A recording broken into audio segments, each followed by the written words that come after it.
Bharuch cyber crime police દ્વારા 1.9 કરોડની online trading છેતરપિંડીના કેસમાં સુરત અને જૂનાગઢથી 4 આરોપીઓની ધરપકડ. ભરૂચ જિલ્લામાં ઓનલાઈન ઇન્વેસ્ટમેન્ટ અને ટ્રેડિંગના નામે આચરવામાં આવતી સાયબર છેતરપિંડીના ગુનાઓને ડામવા માટે પોલીસ અધિક્ષક અક્ષય રાજની સૂચના હેઠળ સાયબર ક્રાઇમ પોલીસ સ્ટેશન દ્વારા એક મહત્વપૂર્ણ સફળતા મેળવવામાં આવી છે.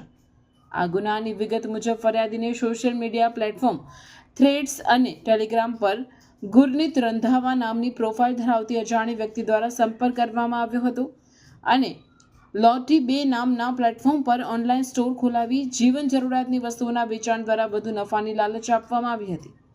આરોપીઓએ પોતાની અસલ ઓળખ છુપાવી ફરિયાદી પાસે અલગ અલગ સમયે કુલ 10 બેંક એકાઉન્ટ અને 2 યુપીઆઈ આઈડીમાં આશરે 1,10,25,500 જમા કરાવ્યા હતા, જેમાંથી માત્ર 39,930 પરત આપી બાકીના 1,09,85,570ની મસમોટી છેતરપિંડી આચરી હતી. આ અંગે ભરૂચ સાયબર ક્રાઇમ પોલીસ સ્ટેશનમાં ભારતીય ન્યાય સંહિતા 2023ની કલમ 319(2), 318(4) અને આઈટી એક્ટની કલમ 66(c), 66(d) મુજબ ગુનો નોંધી તપાસ હાથ ધરવામાં આવી હતી. Police inspector VR. ભરવાડના માર્ગદર્શન હેઠળ હાથ ધરાયેલી તપાસમાં ટેકનિકલ સર્વેલન્સ અને બેંક એકાઉન્ટની વિગતોના આધારે સુરત અને જૂનાગઢ જિલ્લામાંથી 4 આરોપીઓની ધરપકડ કરવામાં આવશે, જેમાં દિવેશ ઉર્ફે દીવો ધીરુભાઈ ભુવા, કિશન શરદભાઈ ધડુક, પ્રશાંત સુરેશભાઈ વઘાસિયા અને ઋષભ હરસુખલાલ સતાશિયાનો સમાવેશ થાય છે.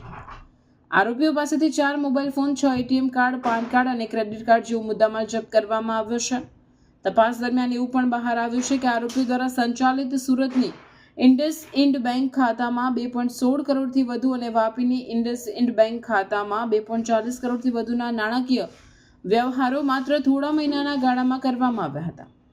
હાલમાં પોલીસે પ્રથમ 3 આરોપીઓના 4 દિવસના રિમાન્ડ મેળવી વધુ પૂછપરછો હાથ ધરી છે, જ્યારે ચોથા આરોપીને જૂનાગઢથી અટક કરી કાયદેસરની કાર્યવાહી તેજ કરી છે.